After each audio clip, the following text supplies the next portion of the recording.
We talked about the one-year anniversary yesterday of the president's stimulus plan. The left was out in full force, pushing the White House talking points on jobs created or saved, how the president saved us from a depression.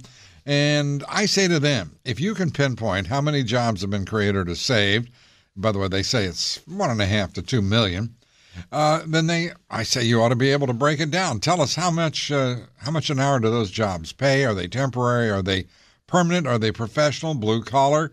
What's the deal? Are they government or are they private sector? Break it down. We'd like to see your analysis. By the way, I don't believe you can do it. I don't think you've got a clue. I think you're playing political games, and I think anybody who thinks otherwise, well, you're being extraordinarily either ideological or gullible. But anyway, the national media, well, they didn't have too much of a problem for it, about it. They just bought the whole thing and bought into it fully and cheered on.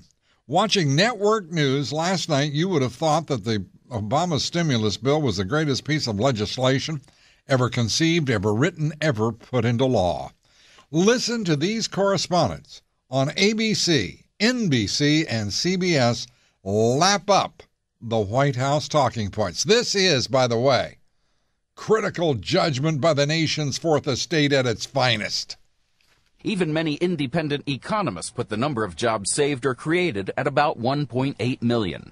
But to the great frustration of the White House, most Americans simply refuse to believe it. 3 economic research firms estimate that 1.6 to 1.8 million jobs have been created so far, with more gains projected this year. The numbers are all over the map, but they all credit the stimulus with significant job creation, anywhere from 800,000 to 2.4 million new jobs. And painful job losses have slowed dramatically. The president says hundreds of thousands of state employees are also working today because of stimulus money. Many economists agree that the $787 billion package of infrastructure spending, tax cuts, and aid to states has created jobs and helped pull the economy out of a deep recession.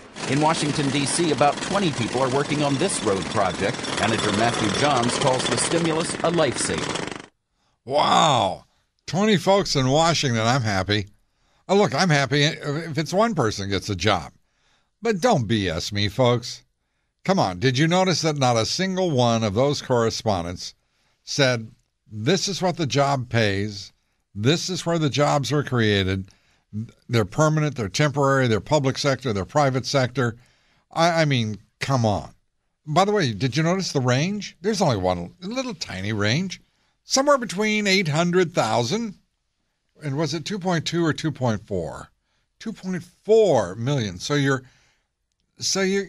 got a 1.6 million job margin of error. Let me see if I can put that into some kind of a parallel sense.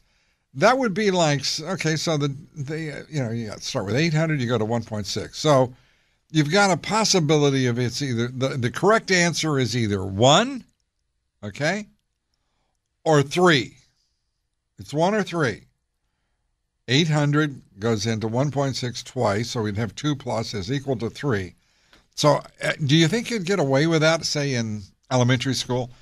Okay, teacher, it's pretty clear. The job is either, the answer is 1 or 3. You pick.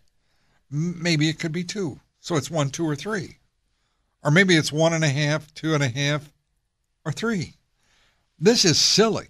And you're watching national news networks throw this crap up on the screen. It's unbelievable. All 3 networks doing the same thing. This is supposed to be the creme de la creme of television news reporting, with a margin of error of 300%. Not a problem.